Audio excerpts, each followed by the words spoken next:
Spending years being degraded by male managers and co-workers, Gemma Lloyd launched Australia's only job site for women that vets companies for their female-friendly policies. Since then, the platform's grown enormously, making a profit and changing the lives of many women around the country. Gemma joins the program now from our Sydney CBD studio, and a warm welcome to you. Let's just understand the environment you found yourself in. The spur to go out and build this business basically came down to what? Well, it came down to the fact I was working in the IT industry for about 10 years, and in that time I worked for some really good companies, and I also worked for some archaic boys clubs, and I found myself frustrated trying to drive that change. I was one of hardly any women at all. And when I was on the board for Females in Technology, that had about 4,000 female members, and all these other women had the same challenges as I did. So I thought to myself, if only there was a place we could go where we knew where the truly supportive employers were. And that's where the concept for DCC came about. What was the tipping point, though? Because it seems as if you were increasingly getting fed up, and you sort of zipped up to a point, and then what? What happened? The breaking point for me was when I was in a client meeting and the client looked me up and down and said, "Oh, so I guess your company just hires pretty young blondes." And I was in the meeting with 3 other males. None of them said anything at the time, and I went back to my manager, back into the office, and I said, "This is what's just happened to me, what should I do?" And they responded with, "Don't do anything because you'll ruin the relationship."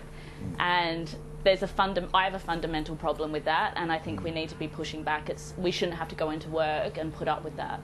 So then, we sort of give birth metaphorically to the Diverse City Careers, DCC. You had something of a background in IT, just to sort of know that confidently you could you could basically transform what you were doing day to day into this role, and that it would have legs. What were the kind of metrics? What was the homework you did ahead of time to know there would be demand? It was really the research that I did with the other Females in Technology members. So there was about 4,000 of those women.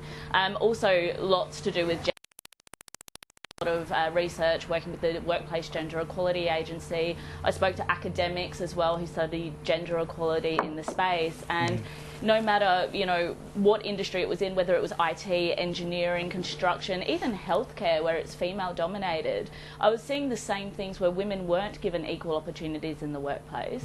But then on the flip side of that, I was encountering these amazing organisations, and we encountered those and we reviewed their company policies.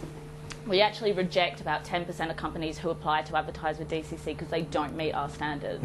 And do you tell them when you reject them what is required, and how often are they coming back for a second, third bite? That sort of persistence, or are they typically just moving on? What's the attitude at that point?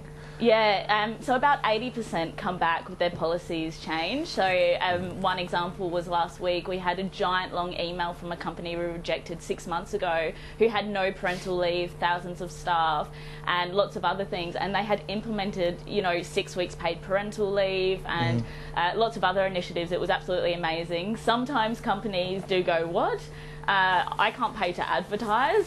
This is bizarre," but then there's no stronger business case of taking that to the executive going, "We need to change because I literally cannot hand over my money to this company." Now, you say broadly empowering women is the kind of the touchstone here.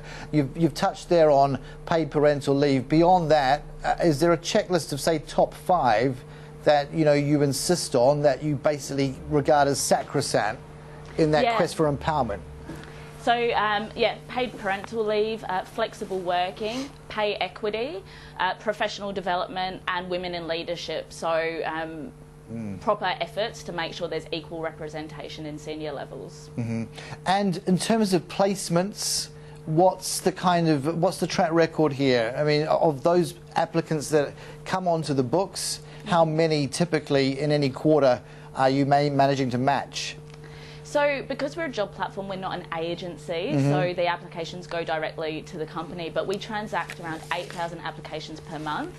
And we recently did a survey with our clients, and 50% of the women who apply are shortlisted and 25% are hired. We've seen so many good news stories. We had one construction company called Brisbane Screening. They hired their first ever female heavy machinery operator through us. We've also had another company who has a 100% success rate of hiring data scientists, software engineers and business analysts, so really non-traditional roles. Gemma, we wish you well. We might dub you the gender whisperer. How about that one?